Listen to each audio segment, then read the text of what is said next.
ले राम कहानी।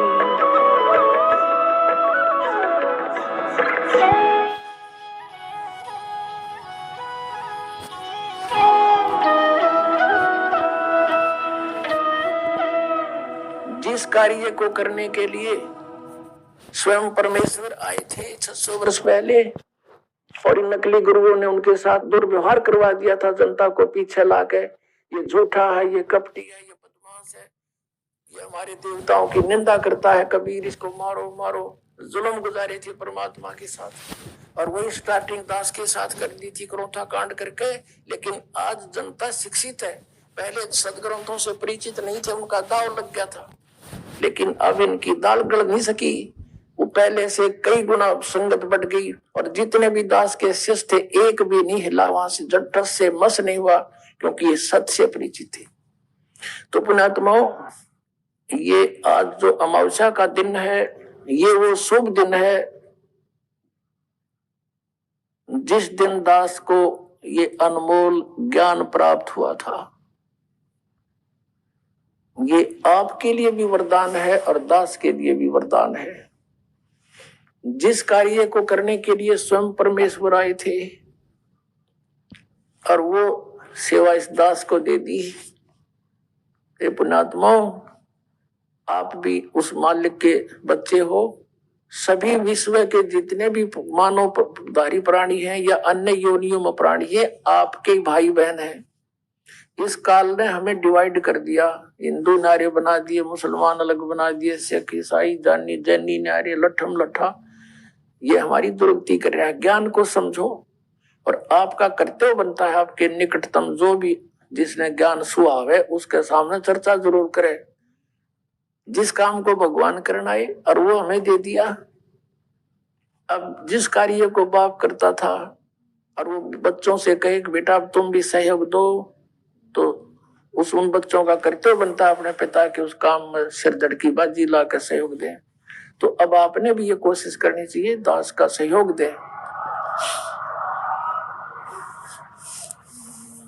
और हमारा पहला विधान है कि आवत गाली एक है, उल्टा हो अनेक, कह कबीर ना उलटियो रह एक ही एक। अब जैसे परमात्मा जहां पर भी जाते थे और गालियां देते थे, परमात्मा शांत खड़े रहते थे। कुछ देर वो बोल बाल लेते थे, अपने महिमा सुनाना शुरू कर देते थे, फिर बैठकर ध्यान से सुनते थे, फिर आशीर्वाद लेते थे, उनको सुख होता था। लाखों की संख्या में परमात्मा के 64 लाख से हो गए थे। उसमें भारत की आबादी मुश्किल से 4 करोड़ होगी सन 1398 और 1518 के बीच में। और भारतवर्ष बहुत लंबा चौड़ा था। अफगानिस्तान, बलोचिस्तान, पूर्व पाकिस्तान, पश्चिमी पाकिस्तान, इराक, ईरान, ये सारे इस भारतवर्ष में ही थे। और उस समय 4 करोड़ आबादी होगी हिंदू और मुसलमानों की, और उस समय 64 लाख से सो जाना कोई बालकों का खेल नहीं है। उनकी समर्थ की समर्थता है। और आज तो मीडिया और सब कुछ अपने पास है, और जरा सा मीडिया ध्यान कर देगी इस बात पर, आना तो न पड़ेगा इस लाइन पर। आज तक मीडिया के क्या कमाई कर रहा है? ये झूठा ज्ञान प्रचार करवा रहा है नकली गुरुओं संतों से। इनका तो शहर चला रहा है, यह किसी की राजनेता की कुछ भी बकवाद है उसको सुना रहा है। और इस तत्व ज्ञान को सुनाओ तो इनका भी कर्म सुधरेंगे, इनके संस्कार अच्छे बनेंगे और जनता को ये शीघ्र ज्ञान प्राप्त होगा, कल्याण जल्दी हो जाएगा। ये चाहिए इनको करना, बाकी परमात्मा कराएंगे कराएंगे, वो तो समय आ गया है। अब कहते हैं गुरु बिन माला फेरते, गुरु बिन देते दान, गुरु बिन दोनों निष्फल हैं, चाहे पूछो वेद पुराण। सतगुरु के उपदेश का लाया एक विचार, जय सतगुरु मिलते नहीं जाते नरक द्वारे। अब देखो क्या बताते, इस दिन की कितनी महिमा बता रहे हैं परमात्मा। सतगुरु के उपदेश का, गुरु से उपदेश ज्ञान मिला और नाम मिला, इसका ईब लाया एक विचार, और जय सतगुरु मिलते नहीं हम जाते नरक द्वार। नरक द्वार में दूत सब फिर करते खेचा तान, उनसे कभू ना छूटते फिर फिरते चारों खान। ओए होए, चार खानी में भरमते और कभू ना लगते पार, सो फेरा सब मिट गया मेरे सतगुरु के उपकार। ओए होए,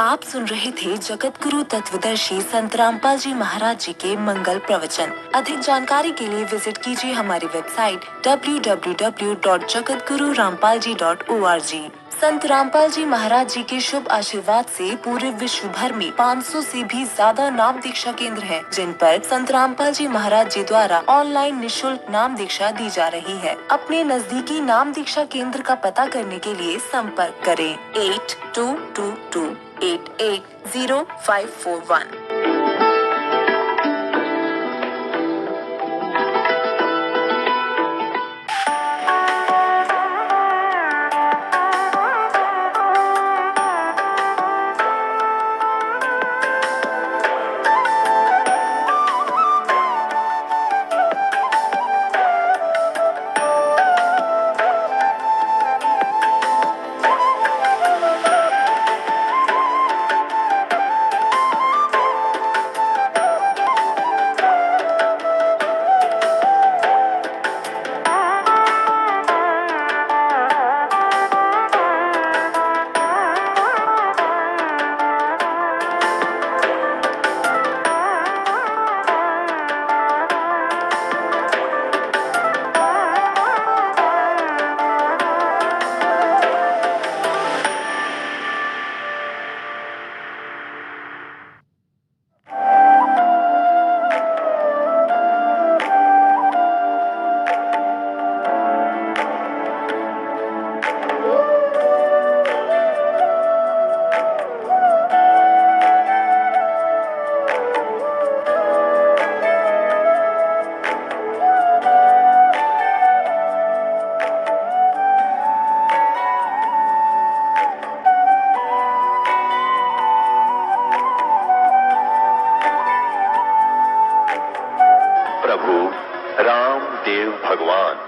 अल्लाह खुदा ईश आदि नाम एक ही शक्ति के हैं। वो कैसा है, कहाँ है, कैसे मिलता है, किसने देखा है? ये प्रश्नवाचक चिन्ह पूर्ण रूप से हटाने के लिए अवश्य सुनिए जगत गुरु तत्वदर्शी संत रामपाल जी महाराज के अमृत वचन, सर्व पवित्र धर्मों के पवित्र शास्त्रों के आधार पर। पुण्यात्माओं, संतों की दृष्टि से, उनकी आंखों से हमने देखना पड़ेगा। नानक साहब जी कहते हैं, नानक साहब जी के पास कोई जाता था, जैसे अनुपदेशी मिलते थे और कहते थे, महाराज आप तो ऐसे रहते हो जैसे आपका कुछ खोया खोया है, आप खोए खोए रहते हो, आपको क्या टेंशन है? तब नानक साहब जी ने कहा था, ना जाने काल की कर डारे, किस विध ढल जा पास आवे, और जिनाते सरते मौत खुड़क दी उनानो केड़ा हासावे। एक सेकंड का भरोसा नहीं कि बिजली गिर जाए यहाँ पर और हम यहाँ बकवाद करें। ये तो वो कर सकता है जिसने शराब पी रखी हो, भांग पी रखी हो, वो भी ऐसे समय में चाहे कितना उसके ऊपर दुख आने वाला हो और पता भी हो ऐसा हो सकता है, तो उस नशे में वो बेपरवाह रहता है। तो परमात्मा कहते हैं, कबीर ये माया अटपटी सब गट आन अड़ी, और किस किस न समझाऊं या कुआ भांग पड़ी। काल ने अज्ञान के कारण हमें केवल माया जोड़न के ही पीछे लगा रखा। सब बच्चे को बचपन से ये ट्रेनिंग दी जाती है, फलाने के लड़के ने इतनी कोठी बना ली, फलाने का लड़का ऊपर की इतनी कमाई करता है, वहां नौकरी कर रहा है। तो बच्चे हमारे से जो विचार सुनेंगे उनकी मनोवृत्ति ऐसी बनती चली जाएगी, और जब वो किसी पोस्ट को प्राप्त होंगे या कोई बिजनेस करेंगे तो उसमें वह घर गाल लेंगे। वह एक बच्चे को ये ज्ञान दिया जाएगा, बेटा चोरी नहीं करना, रिश्वत नहीं लेना, ये पाप है, महाघोर पाप है। और फिर हमें सीमित बनाना अपनी सारी इन परंपराओं को, विवाह को कति सिंपल वे से करना है। विवाह तो परमात्मा ने संयोग जोड़ कर भेद रखा होता है बच्चों का, माँ बाप से नहीं हो सकता। माँ बाप तो लड़का देखने खातिर 3-3 साल लगा दे, नए संयोग जोड़ पाते, और जो जोड़ रखा दाता न वही होता, उसी दिन होता है। तो हमने बीच में इसमें बकवाद की कति आवश्यकता नहीं है। बच्चों का संस्कार जोड़ दे, वचन से बच्चे पराये होते हैं। जब ब्रह्मा विष्णु महेश का ब्याह कराया था दुर्गा ने, कौन था बराती था, कौन वहां पर बाती था, कौन सा डीजे बजानिया था, कह दी भाई ले या तेरी पत्नी है, रिया तेरी पत्नी, रिया तेरी पत्नी, बसाओ अपना संसार। तो इतनी सी बात है यार, इससे आगे तो बकवाद है सारी। और ये पैसे वाले मस्करे लोग शुरू करते हैं, और गरीब व्यक्ति फिर अपने बेमतलब कट तड़वा कर हमने देखा हम देखा। तो अब इसको हम सेट करना है, बिल्कुल करना पड़ेगा। हम भक्ति पर तभी चल सकते हैं जब ये हमारी सिर का वजन कम होगा। हम किसी सफर को कर रहे हैं, और सफर पर चलने वाला व्यक्ति समझदार होता है, वो कम से कम वजन लेकर चलता है। तो हमने इस भक्ति मार्ग के सफर पर चलना है, तो ये वजन पटकना पड़ेगा। ये कल भी बताया था। अब प्रसंग चल रहा है कि जब हमारी इच्छाएं खत्म होंगी, इच्छा कैसे खत्म होंगी? सतगुरु मिले तो इच्छा मिटे, पद मिल पदे समाना, चल हंसा उस लोक पठाऊं, जो आदि अमर अस्थाना। अब परमात्मा कहते हैं कि सतगुरु मिलेंगे तो ये इच्छा खत्म करेंगे तुम्हारी, और पद मिल पदे समाना। पद माने पद मिल पदे समाना। पद के यहाँ दो पद हैं, तो दो ही अर्थ है इसके। एक तो पद का अर्थ है पद्धति, भक्ति की विधि, सही विधि मिले, सही पद मिले। पद मिल पदे समाना, और फिर उस पद को प्राप्त करेंगे जो श्रीमद् भगवद गीता अध्याय नंबर 15 के श्लोक नंबर 4 में कहा है कि तत्वदर्शी संत के मिलने के पश्चात उस तत्व ज्ञान को अच्छी तरह समझकर उसके पश्चात परमेश्वर के उस परम पद की खोज करनी चाहिए, जहां जाने के बाद साधक फिर लौटकर कभी संसार में नहीं आते, जिनकी कभी जन्म मृत्यु नहीं होती। तो सतगुरु मिले तो इच्छा मिटे, पद मिल पदे समाना, और चल हंसा उस लोक पठाऊं, जो आदि अमर अस्थाना। अपने आत्माओं, हमने परमात्मा के मार्ग पर चलना है। सफर करने से पहले हमने ये तय करना होता है कि कौन सा रास्ता है और किसने बताया है। वो ये जो मार्ग पर हम चलने जा रहे हैं वो किससे सुना है। तो हमने जिस व्यक्ति से सुना है, एक तो उससे हम सुन लेते हैं कहा ये इसने जाना है, कोई उधर गया है नहीं गया है, तो किसी से सुनकर उसने ज्ञान है। और दूसरा फिर हमारे पास मैप होता है, मानचित्र। जब हमारे दोनों मेल कर जाते हैं तो हमने वो सफर शुरू कर देना चाहिए। दूसरा तरीका यह है कि जैसे आप सफर में जा रहे हो, रास्ते में आपको किसी ने कह दिया कि आपका रास्ता गलत है, आप ठीक नहीं जा रहे हो, तो क्या करना चाहिए आप जी को? आप जी ने वही ब्रेक लगा देने चाहिए अपनी गाड़ी को, और तसल्ली करे, फिर उसका पूरी जांच करके आगे चलना चाहिए। अब जिस व्यक्ति ने आपको टोका है उसका कोई उद्देश्य तो होगा। अब जैसे आप सफर में जा रहे हो और आपको रास्ते में किसी ने बोल दिया कि आप गलत जा रहे हो, तो आपका फर्ज बनता है वही रुके, तसल्ली करे, पूरी जांच करे। अब जांच के दो तरीके हैं।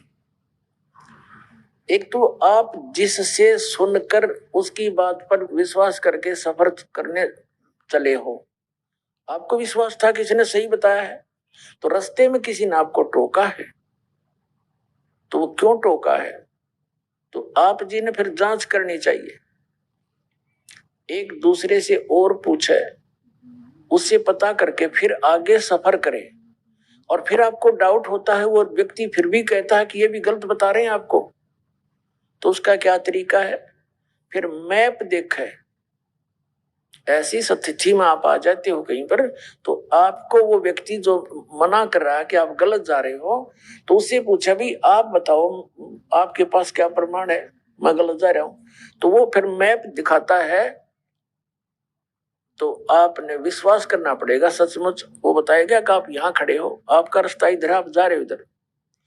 तो उस मैप को देख करके आपको विश्वास होगा, क्योंकि वो मैप ISI मार्ग का होना चाहिए।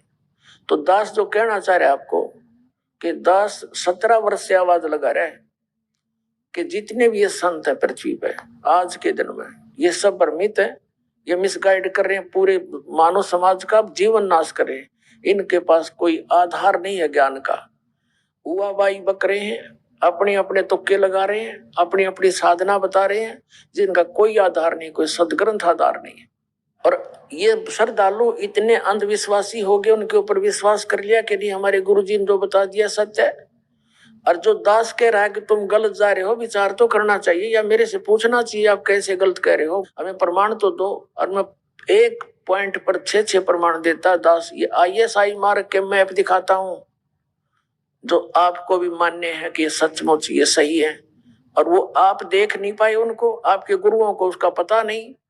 तो ईबदास चाहता कि तुम स्वयं देखो, वो नहीं मानेंगे, वो तो इज्जत और बेइज्जती पड़े रहेंगे, संत को वहां है। लेकिन वो भी नालायक व्यक्ति होता है जो अपना जीवन नाश करे और गिल साथ में अनुयायियों को डुबोए, वो संत नहीं होता, वो तो राक्षस है। देखो ये दास आज इस अतिथि में होता, मुझे पता लगता कि मेरा ज्ञान गलत है, प्रमाण दे दे कोई, मैं मान लूंगा कतिया और सबको कह दूंगा सार्वजनिक तरीके से कि वो ज्ञान सही है, भाई मेरे पास ज्ञान नहीं था। उद्देश्य प्रत्येक संत का यही है, वो इस उद्देश्य को लेकर चल रहे हैं, मैं सभी को भगवान का ज्ञान दें, इनका कल्याण करवाऊं। और कल्याण का उनके पास साधन है नहीं तो खा कल्याण कराएंगे, तो अपना विनाश कर रहे हैं। तो उनको तुरंत सोचना चाहिए। और दास सबसे पहला व्यक्ति होता है ये कहने वाला सचमुच भाई कति 100 के 100 गलत हम, और तुम भी वहां चलो और मैं भी जा रहा हूं। तो मेरा भार उतर जाता आपको स्पष्ट कह देने से, और अपना भी जीवन रक्षा होती और तुम्हारी भी समझ मार जाती है। जब दास से कह देगा कि नहीं ठीक नहीं हमारा मार्ग, इसमें केसर में जो सामने प्रमाण है।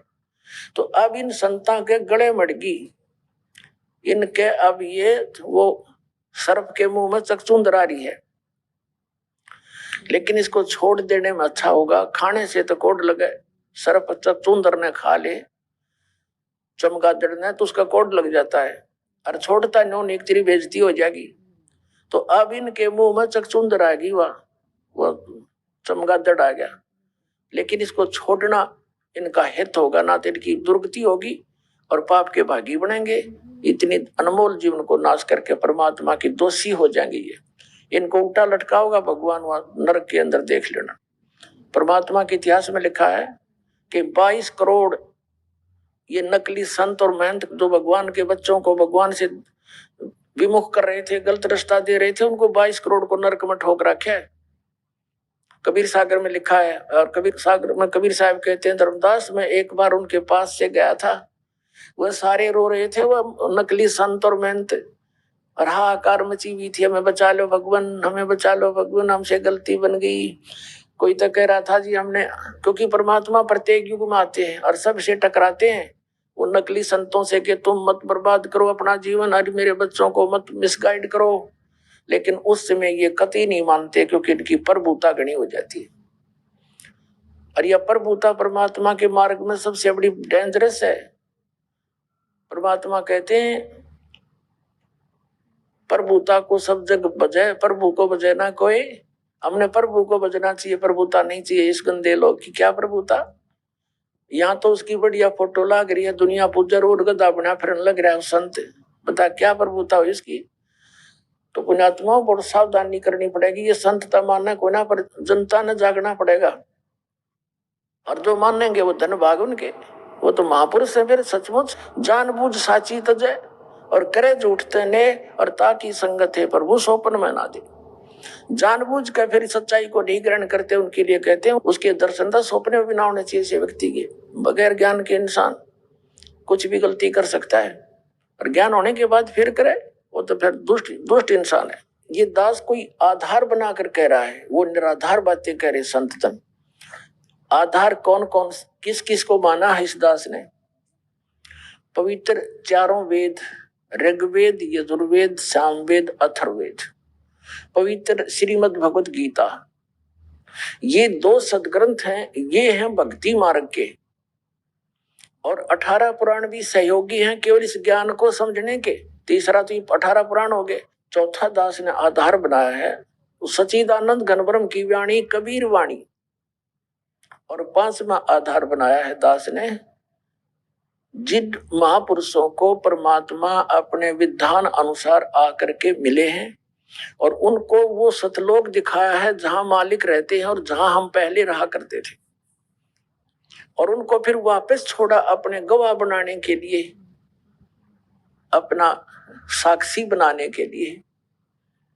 तो उन महापुरुषों ने जो परमात्मा को आंखों देखा, वो कैसा है, कहाँ रहता है, वहां क्या व्यवस्था है, उस परमात्मा के लोक में जाने की कौन सी विधि है, तो उन महापुरुषों ने अपनी अमृतवाणी में वर्णित कर रखी है। तो इन सभी ग्रंथों, सदग्रंथों को और उन महापुरुषों के अनुभव को दास ने आधार बना के फिर सब महापुरुषों से कहा कि तुम गलत मार्ग पर जा रहे हो, तुम्हारा ज्ञान गलत, तुम्हारा समाधान गलत, फिर और किस लिए भक्ति कर रहे हो? खाक भक्ति है तुम्हारी फिर, जब ज्ञान भी गलत और तुम्हारी भक्ति और भक्ति की विधि भी गलत, फिर काहे के भक्त, काहे के संत तुम? तो दास के पास जो ज्ञान है वो शास्त्र अनुकूल है और शास्त्र अनुकूल साधना है जो महापुरुषों ने की और परमात्मा ने आके स्वयं बताई। तो फिर कौन सी कसर रहेगी? अब आप जी को कुछ महापुरुषों का वर्णन करते हैं जिनको परमात्मा मिले। आदरणीय धर्मदास साहिब जी को वो परमेश्वर स्वयं आकर मिले थे मथुरा में। आदरणीय धर्मदास साहिब जी गांव बांधोगढ़ के एक बहुत बड़े सेठ थे, धनी थे, लाला जी थे, वैश्य कुल में जन्म था उनका। इतना धन बताते हैं उनके पास, उनके दादा पिताजी के पास और स्वयं भी, कि इतने धनी थे वो। उस नगरी के राजा पर कोई प्राकृतिक आपदा आ जाती थी, कभी सूखा गिर जाता था या फ्लड आ जाती थी, तो धर्मदास के पिता से वो एड मांगता था, धन वित्तीय सहायता लेता था। इतना धनी थे वे। राजा का टैक्स तो वो देते ही देते थे, उसके अतिरिक्त भी कुछ एड मांगते थे तो वो फ्री दे दिया करते राजा को। ऐसी आपदाओं में कहने का भाव ये नहीं है। देखो पुण्यात्माओं, परमात्मा कबीर जी आए थे, वो एक दानक की जुलाहे की लीला करा करते थे, कपड़ा बुनते थे। अब कपड़ा बुनने में कितना समय लग गया, वह बुनाई मिल लिया करती, एक नाप 1 पैसा 2 पैसे हफ्ते 10 दिन में। और कितने गरीबी में एक झोंपड़ी में रहा करते, सारी सृष्टि के रचनहार, सारी सृष्टि के पालनहार, केवल हमें ये दिखाने के लिए कि केवल जाति विशेष या धनी विशेष व्यक्ति ही पार नहीं होगा। जिसके पास सही भक्ति होगी, सत साधना होगी, वो अमीर हो चाहे गरीब, दोनों पार हो जाएंगे। तो कहने का भाव ये है कि गरीब तो दुखी है, वो तो भगवान की खोज करेगा, और अमीर होकर के फिर भगवान की खोज कर रहा है तो महान आत्मा है वो।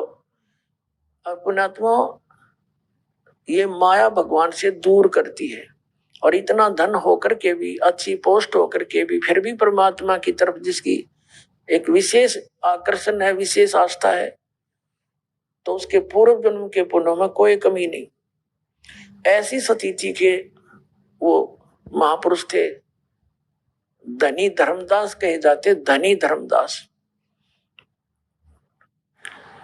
अपने आत्मा परमात्मा की तरफ थी। ये बात सभी को ज्ञान है कि गुरु बिन मोक्ष नहीं हो सकता। इस आधार से उन्होंने एक रूपदास नाम के संत को गुरु धारण कर रखा था। रूपदास जी कौन थे? विष्णु जी के उपासक थे, वैष्णव साधु थे। श्री राम, श्री कृष्ण और शंकर भगवान और विष्णु जी की साधना बताते थे। हरे राम हरे कृष्ण, सीताराम राधे श्याम और ओम नमः शिवाय, ओम वासुदेव भगवते नमः, इस तरह के मंत्र दिया करते थे। जैसा लोकवेद इन आचार्य और शंकराचार्यों से सुन रखा था, वही ज्ञान बताया करते थे। अब धर्मदास जी को बता रखा था एकादशी का व्रत करो, बहुत पुण्य देता है। फिर बता रखा था कि 68 तीर्थ किया करो बच्चा। अब जो भी गुरु बताते हैं तो विद्यार्थी उसका फॉलो करते हैं। एक अच्छे विद्यार्थी का ये गुण होता है। और विद्यार्थी के अंदर एक विशेष खासियत ये भी होती है कि वो टीचर के किसी भी वचन को शंका की दृष्टि से नहीं देख सकता। उसकी श्रद्धा ऐसी होती है। अब जैसे किसी टीचर ने कोई प्रश्न हल कर रखा है और दूसरे टीचर ने उसको बता दिया कि भाई ये प्रश्न गलत हल कर रखा है, ये ठीक नहीं है, तो क्या उसने आलोचना कर दी? नहीं, वो तो बहुत अच्छा कर दिया ना। बच्चे उस इक्वेशन ने गलत ढंग से सरल किए, उन्हें साची मान के अपने अपना एक वर्ष नष्ट कर लेते। तो दास यही कह रहा है कि जितने भी ये संत हैं जो तुम्हें ज्ञान दे रहे हैं ये गलत है सारा, और दास उसको ठीक करा रहा है। गलत गलत नहीं बता रहा उनका, और ठीक भी बता रहा है कि ठीक ऐसा होता है। दोनों की तुलना कर लो। तो धर्मदास जी बड़े धार्मिक व्यक्ति थे। धर्म यज्ञ बहुत किया करते थे, भंडारे कर देते थे, कंबल बांट देते थे। कहीं कुंभ या महाअर्ध कुंभ होता, वहां जाकर भंडारे लगा दिया करते थे। अब 68 तीर्थ करने के उद्देश्य से लगभग 60 वर्ष 62 वर्ष की उम्र हो चुकी थी उनकी, और परमात्मा की तरफ में कल्याणार्थ घर से पैदल चल पड़े। बांधवगढ़ से मथुरा पहुंच गए। बांधवगढ़ से मथुरा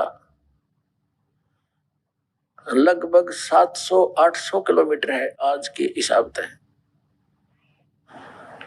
और मथुरा के अंदर कहाँ जाते हैं? जिस जोड़ में, जिस तालाब में ये बताते हैं कि श्री कृष्ण जी नहाया करते थे, गौ चराया करते थे, उसमें स्नान करो, वो तीर्थ उत्तम बताते हैं। और जिस गोवर्धन को उठा करके इंद्र को हराया था, इंद्र ने बहुत जबरदस्त मूसलधार वर्षा कर दी थी वर्ज डबोने के लिए, उस क्षेत्र को डबोने के लिए। भगवान श्री कृष्ण ने कहते हैं छोटी उंगली पर और उस गोवर्धन को उठा लिया था पर्वत को, और पूरे ब्रज के ऊपर लाके खड़ा कर लिया छतरी की तरह। सारा इंद्र बरस लिया ऊपर ही, सब सारी वर्षा उसके अंदर शोक होगी, पर्वत के ऊपर ही उसके अंदर ही सब समा गई। तो इंद्र ने हाथ जोड़ दिए। तो पुण्यात्मा वहां पर इन लोगों ने व्यवस्था तो बता दी कि वहां जाने से मोक्ष होगा, लेकिन ये तो भी बताना चाहिए था कि गोवर्धन क्यों उठाया था उसने, श्री कृष्ण जी ने। श्री कृष्ण जी कहा करते थे वेदों अनुसार साधना करो और इन देवी देवताओं की पूजा मत करो, ये कुछ नहीं दे तुम्हें। तो वहां इंद्र जब देवताओं की पूजा बंद कर दी तो इंद्र का आगे शिकायत हुई, देवताओं ने कंप्लेंट करी। तो इंद्र फिर चला सबक सिखाने के लिए कि हमारी पूजा छोड़ने वालों के लिए कितनी आपदाएं आएंगी। तो इस उद्देश्य से उसने ब्रज को डुबोने की चेष्टा की थी। और श्री कृष्ण भगवान ने वो क्या प्रमाण दिया था, क्या सबक सिखाया था इंद्र को, और क्या शिक्षा दी थी वहां के ब्रजवासियों को कि इन देवी देवताओं की पूजा नहीं करनी, इवन इंद्र की भी नहीं करनी। देवता तो फिर बाद की बातें हैं, केवल वेदों अनुसार साधना करो। अब ये ना बता इंद्र को पूजा करा इन्हें की सारी देवताओं की वहां पर। अपने आत्माओं वो तो एक जैसे यादगार है, वो तीर्थ जैसे गोवर्धन पर्वत है, वो याद ताजा करता है कि ऐसी घटना घटी थी। उसको कोई देखने जाता है इस उद्देश्य से कि सचमुच यहाँ ऐसी घटना हुई थी और वो प्रमाण है। वो तो एक विजिट है, वो पूजा नहीं है। और केवल ये जाते हैं, प्रत्येक वर्ष जाएंगे वहां माथा टेक फेरी ला के आवाएंगे, उस तक कल्याण होगा। 15 दिन जाते हैं कई तरह, यहाँ तक श्रद्धालु हैं। और फिर उस तालाब में नहावाएंगे तो कल्याण होगा, कोई बात हुई है? फिर या गीता वेद तो फेल हो गए, तो जोड़ में नहाते कल्याण होगा तो हद होगी भाई। यदि वो कल्याण का मार्ग होता तो गीता जी में कितना थोड़ा बहुत प्रमाण होता उसका। 18 अध्याय है, कोई 2-4 अक्षर नहीं उसके अंदर। तो पुण्यात्माओं, अभी तक ये नकलिया ने हमारी ब्रेन मट्टी कर रखी थी, हमें अंधा और अंधा बना दिया था, दूनी आंख फोड़ दिया ज्ञान वाली हमारी। तो अब इस दास को सेवा मिली है इस परमार्थ के काम की। आप इसी से भी दास अर्ज करता है कि आप भी समझो और आपके इर्द गिर्द जितने भी भाई बहन हैं, मिसगाइडेड हैं, वो दूसरे स्थानों पर जाते हैं, उनको समझाओ तुम्हारा जीवन नाश हो रहा है, लेकिन जबरदस्ती नहीं करना किसी से। ये मार्ग है ज्ञान का, परमात्मा का और काल का एक कंप्रोमाइज है। एक एग्रीमेंट हुआ था, इसने अर्ज करी थी परमात्मा को वचनबद्ध करके कि भगवान जब कलयुग में आप, इसने कहा था कि 3 युगों में जीव कम ले जाना, चौथा युग जब कलयुग आवे तब तब शरण जीव बहु जावे, ऐसा वचन हर मोय दीजे, तब गवन तुम संसार ही कीजिए। तब परमात्मा ने कहा था तथास्तु, ठीक है, 3 युगों में जीव कम ले जाऊंगा, लेकिन चौथा युग कलयुग जब आएगा उसमें फिर मैं अपने थोक के बाद से अपने प्राणियों को पार करूंगा। तो बीच में टांग मत अड़ा दिए। तब इसने एक शर्त और रखी थी कि भगवान आप जबरदस्ती ना करियो, मैं अपने संत भेजूंगा, मेरे संतों के ज्ञान को जो माने उन पर आधारित रहे, तो मेरे आप अपना ज्ञान देना, अपने ज्ञान से अपने बना लेना, आपके ज्ञान को मानेंगे वो आपके, उनको मैं कोई बाधा नहीं करूंगा। जब परमात्मा ने कहा था ठीक है, ये तो बिल्कुल अंडरस्टूड है, जब तक ज्ञान नहीं होगा मेरा मुझे मानने का कौन, बिना ज्ञान तो ये वैसे जैसे परमात्मा 600 वर्ष पहले आए थे बनारस में और कहीं पर भी प्रकट हो जाते थे अपनी प्यारी आत्माओं के लिए, तंबूरा वो लेकर के एक तारा गाया करते थे, जैसे बाजीगर तमाशा दिखाता है, कहीं खड़े हो जाते थे और अपनी अमृतवाणी बोल बोल कर सुनाया करते थे, राम नाम निज सार है, राम नाम निज मोल, राम नाम सौदा करो हो, राम नाम न भूले, मानुष जन्म दुर्लभ है ये मिले न बारंबार, तरवर से पत्ता टूट गिरे वो बहोर न लगता डारे, मानुष जन्म पाए कर जो नहीं रटे हरि नाम, जैसे कुआं जल बिना फिर बनवाया क्या काम।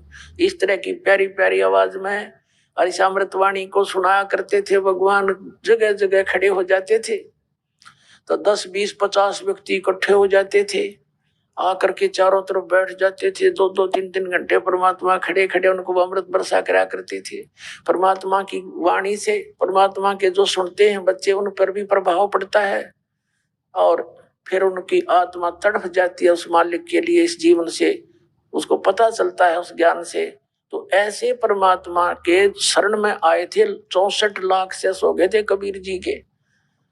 सन 1398 से सन 1518 तक परमात्मा कबीर जी 120 वर्ष रहे थे। इस मनुष्य जीवन की एक लीला, एक भूमिका वो करते ही करते हैं प्रत्येक युग में, और उस समय प्रत्येक युग में वो लीला करते हैं जो भगवान किया करते हैं, क्योंकि वो परमात्मा ही है। उनका प्रमाण हमारे वेदों और सब पुराणों सब ग्रंथों में मिलता है।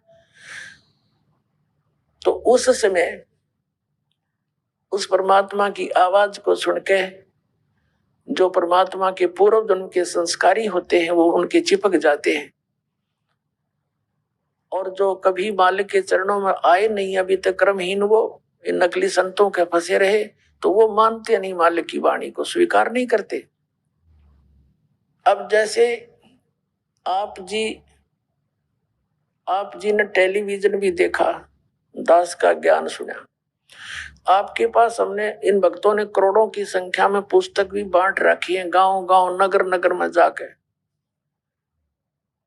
एक ये समझ लो कति फ्री ऑफ कॉस्ट में, एक लगभग ये कॉस्ट तो इसकी बहुत है, और भगत फ्री जाते हैं सेवा करने के लिए, केवल 10 रुपए कॉस्ट इसलिए लिया करते थे कि 10 रुपये कोई खर्चेगा तो पढ़ेगा अवश्य, नहीं तो रद्दी की टोकरी में डाल देते हैं। जैसे हमने पहले पुस्तक बांटी थी, फ्री दिया करते थे, कोई कदर नहीं की किसी ने। एक फौजी बता रहा था कि हमारा साहब ये पुस्तक लेकर आया, किसी ने ट्रेन में फ्री वितरित की थी, उसने आकर के कूड़ादान में डाल रखी थी, मैं उनके घर पे गया था किसी सेवा के लिए, कोई आदेश लेने के लिए, तो मेरी नजर पड़ी ज्ञान गंगा, तो मैंने तुरंत उठा ली, झाड़ पूछ कर घर ले आया, लगा पढ़ने, आंखों से आंसू नहीं सूखे मेरी, के आप भी नाम ले गया, अपने बच्चों का भी नाम दिला गया, और उसके ना समझ माई कर्म इनके। तो यहाँ परमात्मा बताते हैं कि जैसे ये सत्संग तो सभी सुनते हैं, बहुत से लोग सुनते हैं, लेकिन असर किसका होता है? इसका असर उसको होता है जो परमात्मा के पूर्व जन्म में कभी किसी ना किसी युग में कहीं ना कहीं उस मालिक की शरण में रहे हुए होते, लेकिन पार नहीं हो पाते। अब उनके लिए परमात्मा भटकता है। कहते हैं जो जन मेरी शरण है ताका हूं मैं दासे, गेल गेल ला गया फिरूं जब तक धरती आकाशे। जो बच्चा गऊ की नजर में यो साईं को संत, भक्तों के पीछे फिरे वो भक्त वत्सल भगवंत। अब परमात्मा जगह जगह जा करके नगर नगर गांव गांव में एक दिन में 100 जगह प्रकट हो जाते थे। एक सिद्धि बौचोले धारा है, ये परमात्मा तो सिद्धियों का भंडार होता है, वो सदुपयोग करता है। ये नकली संत परमात्मा से ही एक हल्दी की गांठ लेकर सिद्धियां प्राप्त करके ये पंसारी बन जाते हैं, अपना भक्ति नाश करते हैं। अब परमात्मा ने एक एक दिन में कई कई जगह प्रकट हो करके और ऐसे अपने वचन सुनाए। जो परमात्मा के पूर्व जन्म के संस्कारी थे, एक ही परिवार में 4-5 सदस्य हैं, 2 सदस्य मानते हैं, 4 नहीं मान रहे, चाहे सिर पटक ले। अब ऐसा क्यों है? इसके लिए एक उदाहरण देते हैं। ये कोयल होती है, कोयल अपना अलग से घोंसला बनाकर अपने अंडे उत्पन्न नहीं करती। क्यों नहीं करती? क्योंकि कौवे और कौवी उसके अंडों को खा जाते हैं। वो दाव लगाए रहती है, आसपास देख लेती है किसी वृक्ष पर किसी कौवी ने अंडे पैदा कर रखे हों, तो वो गर्भवती जो होती है कोयल, वो जब वो कौवी कहीं चुग्गा चरने जाती है आहार के लिए, छोड़कर आलने को घोंसले को, पीछे से उसमें अंडे पैदा कर देती है, अपने अंडे छोड़ देती है और दूर बैठ जाती है जाके। अब वो कौवी आती है शाम को, जब भी वापस आती है तो देखती है अंडे 4 हो गए। वो पहचान नहीं पाती, इसलिए उनको फेंकती नहीं, उन सभी को, उनकी सभी की सेवा करती है और उनमें से बच्चे बना देती है।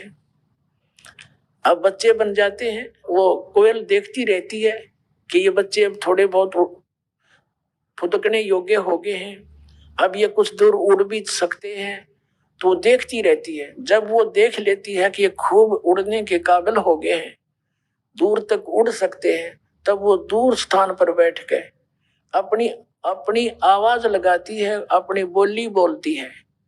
जो कोयल वाले होते हैं वो तुरंत देखते हैं अपनी माँ की तरफ और उस बोली से आकर्षित होकर उड़कर चल पड़ते हैं। और कागड़ा का भाव में भी कोनी, वो कौवी वाले नौके बैठे बैठे मटर मटर देखते रहते हैं, तो वो कोयल वाले बच्चे उड़कर उस आवाज की तरफ चल पड़ते हैं। वो कोयल फिर वहां से उड़ चलती है, कू कू करती हुई आगे चली जाती, दूर निकल जाती है, वो बच्चे उसके पीछे पीछे दूर चले जाते हैं। वो कभी थोड़ी दूर तो उसके पीछे जाती है, मेरे बच्चे गए, फिर वो सोचती है पीछे वाले कहीं और कोई ना बर्बाद कर दे, ये तो गए सो गए, तो वापस आ जाती है। तो पुण्यात्माओं, आप देख लेना, प्रत्येक घर में दास का तो इसके बिटर एक्सपीरियंस है इस मार्ग का, कि एक घर में 4 भाई हैं, एक का तो पूरा परिवार लग गया इस मार्ग पर और 3 सुनते भी कोई नहीं। तो यही समझ लेना काग और कोयल का अंतर है ये। तो वो कभी ना कभी परमात्मा की शरण में रहे, उनके अंदर वो आस्था पैदा कर रखी है परमात्मा ने, और मालिक की वाणी को वो शीघ्र ग्रहण कर लेते हैं। अब पुण्यात्मा, परमात्मा की दया है आपके ऊपर कि वो तो उनके पूर्व जन्म के संस्कार थे जिनसे वो शीघ्र ग्रहण कर गए। अब संस्कार बनाए जाएंगे, सब तो आत्मा तो भगवान की है। तो ऐसी तरीका अपनाया दाता ने कि उसकी वाणी में इतनी शक्ति है, कबीर भगवान की वाणी में, कि जो नहीं सुनते हमारी बात, नहीं भगवान को के निकट आना चाहते, उनको भी ये ज्ञान ऐसे तरीके से सुनाया जाएगा और उस परमात्मा की वाणी का असर उन पे भी धीरे धीरे होगा, क्योंकि भगवान के बच्चे हैं और इन पर थोड़ा टाइम लग जाएगा, असर होगा। जैसे अब एक घर में परिवार ने नाम नहीं ले रखा, एक दो बच्चा नाम ले रखा, या माता पिता ने ले लिया, बालक नहीं मानते, बालक ने ले लिया, बेटा बेटी ने ले लिया, तो माता पिता नहीं सुनते। लेकिन घर में परमात्मा की वाणी, आरती और ये सत्संग वो बच्चे वैसे चलाते हैं। अब घर से बाहर कहाँ जाएंगे वह शेष बचे हुए, कभी ना कभी तो वो सोना नहीं गए तो बैठे तो रहेंगे, ना सुनते, आरती करें कर लेते, ना बैठ जाते, तो उनका असर होगा उनके ऊपर।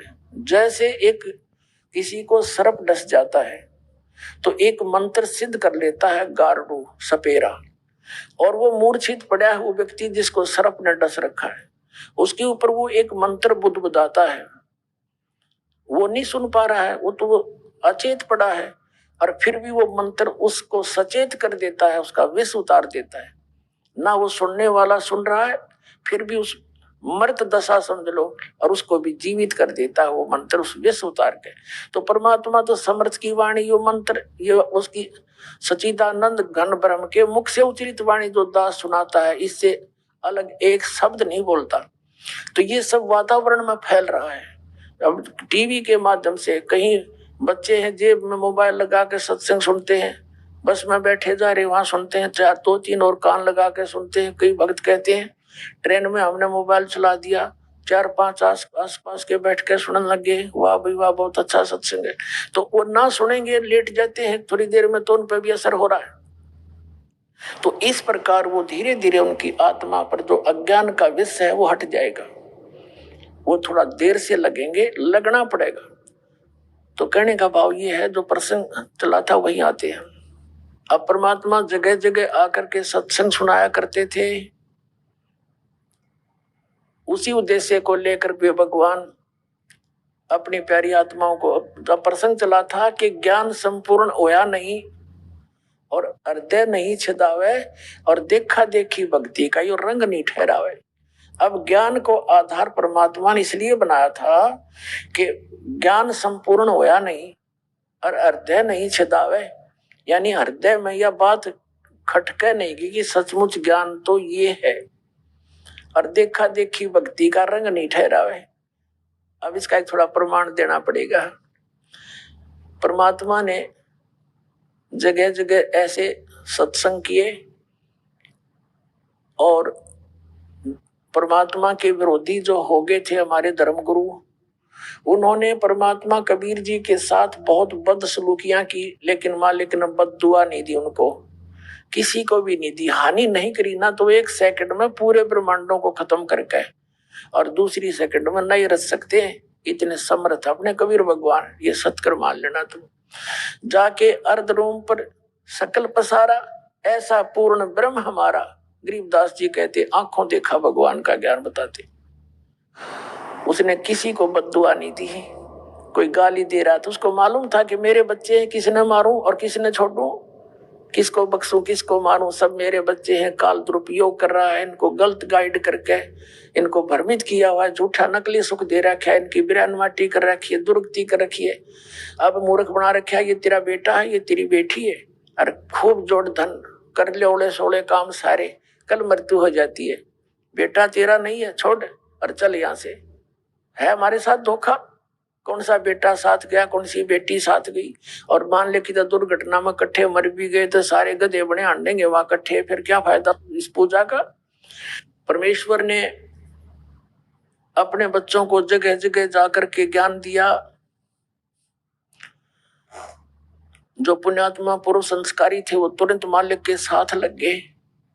अब वो ज्ञान सुनते थे परमात्मा का, लेकिन अज्ञान सुनाने वाले धर्मगुरु भी बिना गिनती के थे। अब परमात्मा ने तरीका अपनाया था कि ये ज्ञान को तो नहीं मान पाएंगे, इनको चार्ज भी करना है, इनको मंत्र देना है, जाप करवाना है, ताकि इनको मनुष्य जीवन मिलते रहे और कलयुग के इस पिछली पीढ़ी तक ये पुनः मनुष्य जीवन प्राप्त करते हुए आ जाएं और भगवान की आस्था बनी रहे। और यहाँ पर जो विरोधी शक्ति है, शैतान युग काल है, ये चाहता है कि नकली संत भेज दूं, इनको नकली ऐसी साधनाएं बता दूं, डुप्लीकेट, जिससे भक्ति मार्ग का इनको कोई लाभ ना हो, और ताकि ये नास्तिक हो जाए, कलयुग तक ये भक्ति योग रहे नहीं। तो आज आप देख रहे हो पूरा चीन नास्तिक हो गया। महात्मा बुद्ध को भेजा था, महात्मा बुद्ध ने अपनी दंत कथा, अपने लोक वेद से कथाएं सुनाई, ज्ञान दिया, जैसा भी प्राप्त था, निराधार ज्ञान था। पूरा चीन उसके पीछे लग गया था एक अच्छा महापुरुष जानकर, और उनके द्वारा बताए गए भक्ति विधि से परमात्मा से मिलने वाला लाभ उनको नहीं हुआ। पहले पुण्यकर्मी प्राणी थे, उस समय ही उनको अपने आप जो लाभ होते थे वो सोचा करते थे इसी विधि से हमें हो रहे हैं। लेकिन आने वाले समय में परमात्मा से मिलने वाली राहत किसी को मिली नहीं। सब ने ये फाइनल फैसला कर लिया कि भगवान कहीं नहीं, हो गए नास्तिक। तो चाहे यही था। अब काल की ये चाल थी, ये राधा स्वामी पंथ, धन धन सतगुरु पंथ, जय गुरुदेव पंथ, ये आसाराम, ये सुधांशु जी, सारे डुप्लीकेट ज्ञान देते हैं, शास्त्रों के विरुद्ध ज्ञान दे रहे हैं, इनको कोई पता नहीं अध्यात्म मार्ग का। और ये बाल योगेश्वर, ये सतपाल जी, ये कृपालु जी, ये कुमार स्वामी, ये सब नकली डुप्लीकेट संत हैं, इनके पास कोई ज्ञान नहीं है। तो ये काल के भेजे हुए हैं, इनसे कोई लाभ नहीं होना। जैसे कई एक ये ऐड कर देते हैं, फलाने व्यक्ति को ऐसे लाभ हो गया, ऐसी ऐड तो हम बता दें पहले, जब हम साला सरजाया करते हनुमान पूजन, इसे सुख होया हमने, लेकिन हो रहे थे अपने पूर्व संस्कार से, और हमने में तो मानते थे इसको सालासर वाले मंदिर को। तो ये था, इस प्रकार के वो सुख एक को हो गए, उनकी ऐड कर दी, सैकड़ों प्रभावित हो गए। ये तो न्यू बना रहे हैं अपनी मार्केट, लेकिन आन देश में ये सारे फेल होंगे, ज्ञान से पता चलता है। अब जो प्रसंग चल रहा है, परमात्मा कहा करते थे, दुख में सुमरण सब करें, सुख में करे ना कोई, जय सुख में सुमरण करे, दुख कहे को होए। सुख में सुमरण किया नहीं, दुख में करते याद, कहे कबीरता दास की ही, कौन सुने फरियाद। परमात्मा के पास वो दुखी आया करते थे, कहने लगे भाई अब तुम महादुखी हो चुके हो, और तुम्हारे ऊपर एक एक परिवार पर इतने इतने कष्ट हो रहे हैं, और तुम भक्ति भी कर रहे हो। कहा जी वहां मंदिर में भी जाता हूँ, वहां सब पूजाएं मैं करता हूँ। तो परमात्मा कहा करते फिर उस साधना का लाभ क्या हुआ तुम्हें? तो परमात्मा कबीर जी बताया करते थे, मैं जो साधना बताऊंगा इसको करो तुम, और फिर देखो लाभ। तो परमात्मा ये केवल 5 मंत्र दिया करते थे प्रारंभ में, और मंत्र नहीं दिया किसी अन्य को।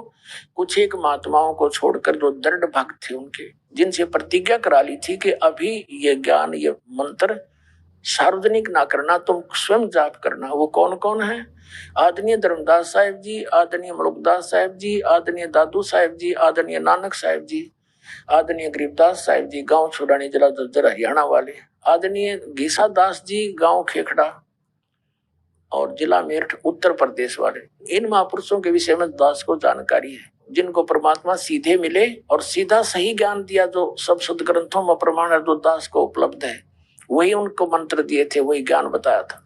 अन्य को केवल वो 5 नाम दिया करते थे, और अपने आशीर्वाद से अपने कोटे तो सुख दिया करते उनको। एक एक व्यक्ति को कई कई सुख दिए दाता ने।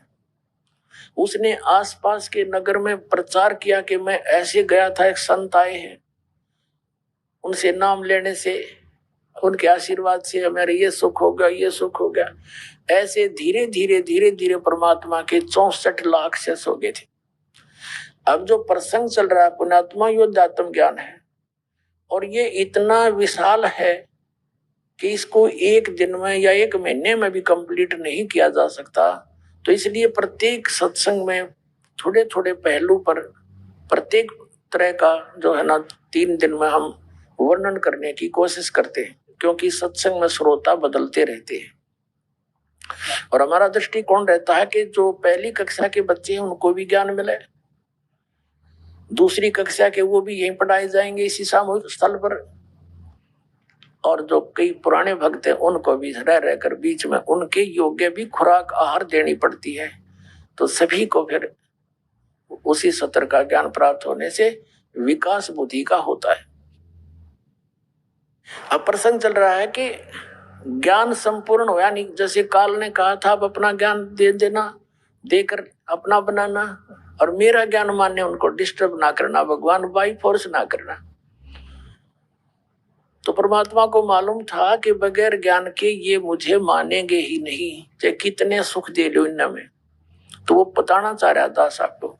तो परमात्मा के 64 लाख से सोगेर एक से एक सुखी कर दिया मालिक ने, न्यारे न्यारे गिन गिन के, जिनके कोड लगे हुए थे, जिनको पुत्र नहीं था उनको पुत्र दिए, 20-20, 25-25 वर्ष के। एक मगर स्थान है, मगर। अब वो पहले तो जिला बस्ती में था, उत्तर प्रदेश में, गोरखपुर के पास। अब पीछे उसका नाम बदल दिया है और उसका नया डिस्ट्रिक्ट बना दिया है संत कबीर नगर। वहां एक मगर स्थान है जहां का राजा था बिजली खान पठान, एक नवाब था। वहां वर्षा नहीं हुई थी, अकाल गिर गया था। उन्होंने सब जंतर मंतर, आसपास के सभी संतों ने हाथ खड़े कर दिए थे कि तुम्हारे भाग्य में इस सीजन में वर्षा नहीं है और 2-3 वर्ष नहीं है। हाहाकार मच गई थी। तो वीर सिंह बघेल, काशी का नरेश भी कबीर जी के शेष हो चुके थे। उनके सुख, उनके भी काफी ऐसी अड़चने थी जो मालिक से ठीक हो गई थी, तब उसने गुरु बनाया था। और वीर सिंह बघेल ने फिर वहां संदेशा भेजा बिजली खां पठान को। पता चला कि कबीर जी एक महापुरुष हैं, यदि वो आकर के आपको वरदान दे दें तो आपका वर्षा हो सकती है। पहले तो बिजली खां पठान ने 2 सिपाही भेजे कि संत को बुला लाओ। तो वीर सिंह बघेल ने पत्र लिखा, जो काशी नरेश था, कि बिजली खां, संत को बुलाने के लिए पारखत नहीं भेजने, नौकरों की आवश्यकता नहीं होती। यदि आप बाई फोर्स बुला भी लोगे और वहां वो चले भी गए, अपने हृदय से आशीर्वाद दिया नहीं तो व्हाट इज यूज। आप स्वयं आओ और प्रार्थना करो, आज आपके ऊपर बहुत भयंकर आपदा है। बिजली खां पठान स्वयं आया घोड़ों पर चढ़कर, और साथ में सैनिक लेकर के परमात्मा के चरणों में अर्ज करी, दाता दया करो, आपके दासों पर बुरा हाल हो गया। वहां पर हाहाकार मची है। तो परमात्मा, कबीर जी चल पड़े खुश होकर के, चलो वे चलते हैं। रास्ते में जो गोरखपुर है, वहां गोरख का एक बहुत बड़ा तपस्या स्थल था, जिस कारण से गोरखपुर नाम रखा गया उस शहर का। ये क्या होते हैं सिद्ध, हम तो सोचे ये मुक्त हो गए, ये यहीं भटकते रहते हैं, इनकी आस्था यहीं पड़ी रहती है, क्योंकि इनको साधना वो मिली नहीं जो मोक्ष कर दे इनको। तो ये सूक्ष्म अन्य जैसे प्रेत घूमते हैं, ये साधु संत अपनी ऐसे ही योनि में वहां से अपने पितर धाम से आ जाते हैं, और इनकी फिर भी आस्था उस अक्षेत्र में पड़ी रहती है कि मेरी अक्षेत्र में आके कोई और पर बूता ना पाले। इसलिए गोरखनाथ जी आकर के एक सूखे सरोवर पर बैठ गए, और उधर से बिजली खां पठान और कबीर साहब को लिए आ रहे थे। तब कबीर साहब ने कहा, घोड़ा रोको भाई, रुको, यहाँ रुको। रुक गए। कह रहे मुझे इतनी दूर बुलाने गए, ये महापुरुष बैठे, ये तो महात्मा है, ये जो चाहे सो कर दे, बड़ी समर्थ शक्ति है, इनसे अर्ज करो तुम। बिजली खां पठान ने अर्ज किया कि महाराज दया करो, हम तो भूखे मर रहे हैं, प्यासे मर रहे हैं, वर्षा के अभाव से हाहाकार मच गया है। अब गोरखनाथ जी ने ठाया त्रिशूल, और छोटा सा तलैया थी, एक छोटी सी, जैसे खेतों में होती है, जंगल में एक आध खेतों में होती है छोटी छोटी, उसने लेट बोला कर, छोटी सी जोड़ी वहां सूखी पड़ी थी, उसके बीच में जाके त्रिशूल मारा और ऐसे निकाल दिया। उसमें से पानी की धारा निकली, और देखते देखते वो तलैया भर गई। परमात्मा कबीर जी ने कहा, रे देखो कमाल कर दिया, देखो देख तुम कहाँ गए, मेरे पास तुम्हारे यहाँ खुद कितने प्रबल शक्ति के संत बैठे, हो गया ना काम तुम्हारा। तब बिजली खां पठान और वहां उनके साथ जो गांव के नगर के लोग आए थे, वो कहने लगे, भगवान इसमें तो हमारे पशु भी ना, एक दिन का काम भी ना चले, इससे बात तो जब बनेगी जब सारा वर्षा हो। तो परमात्मा ने कहा, अर्ज करो, ये तो और भी कर सकते हैं। तब परमात्मा को तो मालूम था कबीर जी कोई गोरखनाथ है, लेकिन उनको केवल सिद्ध दिखाई देते थे, संत हैं ये। तो सबने अर्ज की कि हे महाराज जी, हे नाथ जी, वर्षा करवा दो जब बात बने। तब उसने कहा कि तुम्हारे भाग्य में वर्षा नहीं है 3 वर्ष तक, और किसी में है तो शक्ति करवा लो उससे, क्योंकि 2 वजीर और 2 फकीर एक दूसरे तक कभी रास नहीं होते। परमात्मा खड़े दिखे थे, उसने एक संत रूप में, भगत रूप में दिखे थे, वैसे तो सिंपल वेश में थे, लेकिन उसको मालूम था कि ये लाए हैं इसको वर्षा कराने के लिए। ईर्षावश कह रहा था करवा लेना, जिससे कि इनके भाग में नहीं है, देगा कहाँ से कोई, 3 वर्ष तक इनके यहाँ के इस क्षेत्र के लोगों के पुण्य नहीं है, चाहे कुछ भी हो इनके साथ।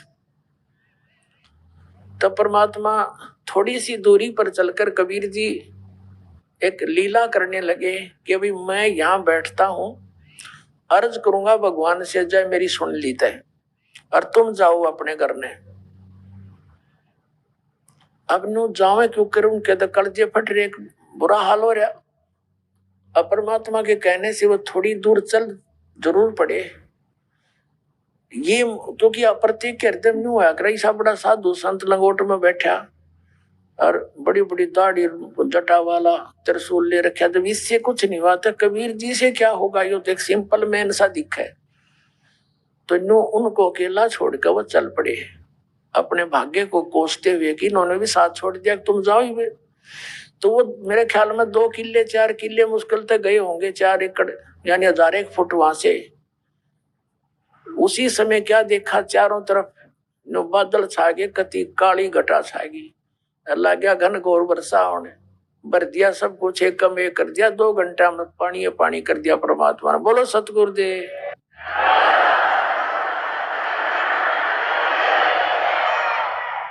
तो पूरा का पूरा नगर उठ कर आ गया, चरणों में पड़ा, हाथ जोड़े, रे महाराज चलो एक बार हमारा तो जीवन दान दे दिया, घर चलो, गांव में चलो। अब परमात्मा चले गए। तो वहां हिंदू और मुसलमान 50-50 थे उस नगर में। तो परमात्मा ने दोनों को समझाया कि भाई तुम एक पिता की संतान हो, तुम्हारे को हिंदू और मुसलमानों को ये आपके धर्म गुरु मिसगाइड करे बैठे हैं, इनके पास ज्ञान नहीं है। तो ऐसी आपदा में बचने के बाद तो लोग सारी सुनते हैं, अगर जो कह रहे हो सारी साची, ऐसी लीला देख रहे, कोई नहीं चसके, सारा ज्ञान सुना। एक व्यक्ति खड़ा होकर कहने लगा कि महाराज मेरे संतान नहीं, उम्र 60 से ऊपर होगी, दया करो मेरे दाता। परमात्मा बोला भाई कुछ भक्ति भी मांग लिया करो। ये भगवान भक्ति तो जब इच्छा बनेगी, जब कुछ आगत दिखेगी, हमने तो ये अपना भविष्य दिखता, संतान हो जाए। परमात्मा ने कहा ठीक है भाई, तेरे संतान भी हो जाएगी। 10वें महीने लड़का हो गया, उसका आज तक प्रमाण है, उसका नाम पूरा मोहल्ला बसा हुआ मगर में, हम गए थे वहां पर तो बता रहे थे, उसका नाम रखा है मोहल्ला कबीर करम।